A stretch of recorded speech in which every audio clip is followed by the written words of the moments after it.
It's the moment that we have all been waiting for, Election Day, and the latest polls show tight races up and down the ballot and swing states across the country. My co-anchor Eva Pilgrim is standing by outside the White House with more of our special coverage. Eva, good to see you again.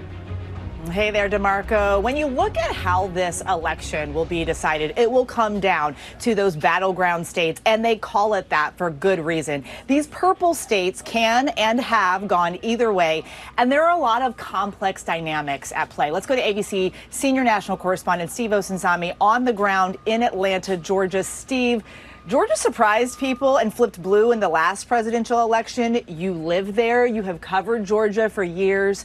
What are you seeing there now?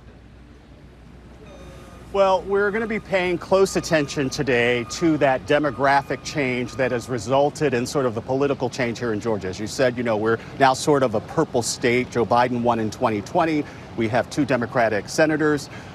This is a little inside baseball, but one of the areas I've talked with both parties they're looking at are the white majority counties that are voting less and less Republican. Counties like Fayette County to the south of Atlanta, where Raphael Warnock lost by just a few hundred votes. Also, another area we're going to be watching are majority black counties like DeKalb County and Clayton County. I live in DeKalb, where we're looking at the black vote, which is not as high as it has been in 2020. So those are 2 areas we're looking at. I'll tell you, so far, there's no reports of any difficulties at the polls. The state is promising a clean and good election. The Secretary of State has said that. One thing that they're doing differently this year, you used to have to fill out all of this paperwork when you got to the polls. Now you can just turn your license over, they scan it, and they get that information right away.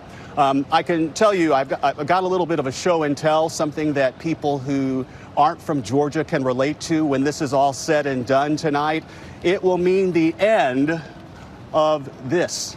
This is just the mail I've gotten at my house in the last few weeks. I have a good friend who says that if he had a boyfriend who texted him as much as Kamala Harris did, he'd be quite happy. I think we all agree. All right, Steve, thank you very much. We appreciate it. Another battleground state, North Carolina, still struggling to get back on its feet after the devastation of Hurricane Helene. Nightline co-anchor Byron Pitts is in Asheville for us. And Byron, how's voter turnout given the ongoing storm recovery? Hey, DeMarco, I'm still taken by Steve's line there. So we're at a polling place here. The voting is slowed down now, but when it first opened at 6:30 this morning, there's 100 people deep lined up around the corner. Now, DeMarco, this is one of the fancier polling places in western North Carolina. Is there any number of polling tents, temporary tents set up in places?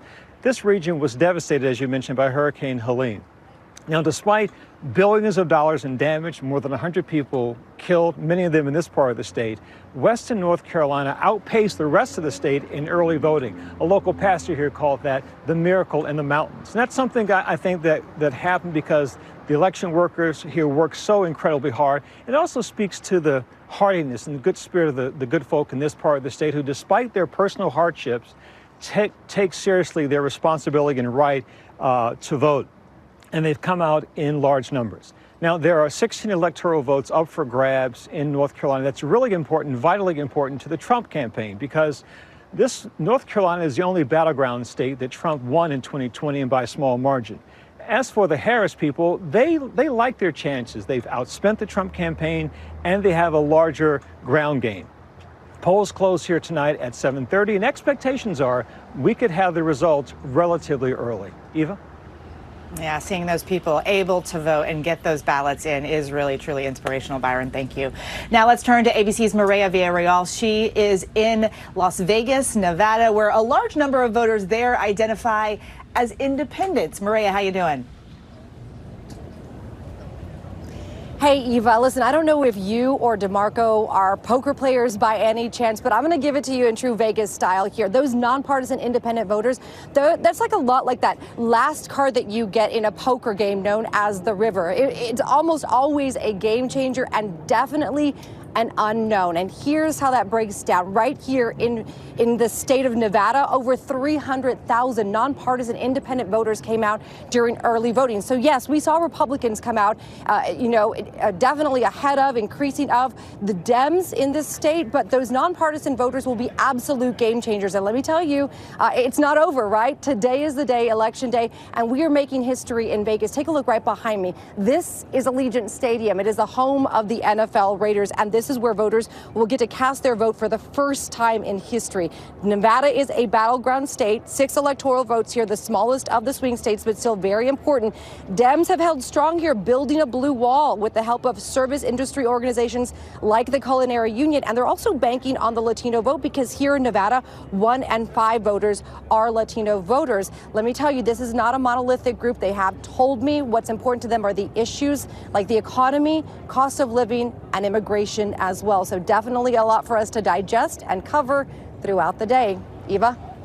Yeah, but interesting to see history happening there behind you inside that stadium. Mireya, thank you. And all eyes are going to be watching tonight as those battleground states numbers, they come in, and we wait to see who wins the White House right here behind me, DeMarco. We'll all be watching. Again, thanks to you, Eva, and all of our correspondents who are spread out across the country. We appreciate it. And for ongoing Election Day coverage, be sure to scan the QR code on your screen.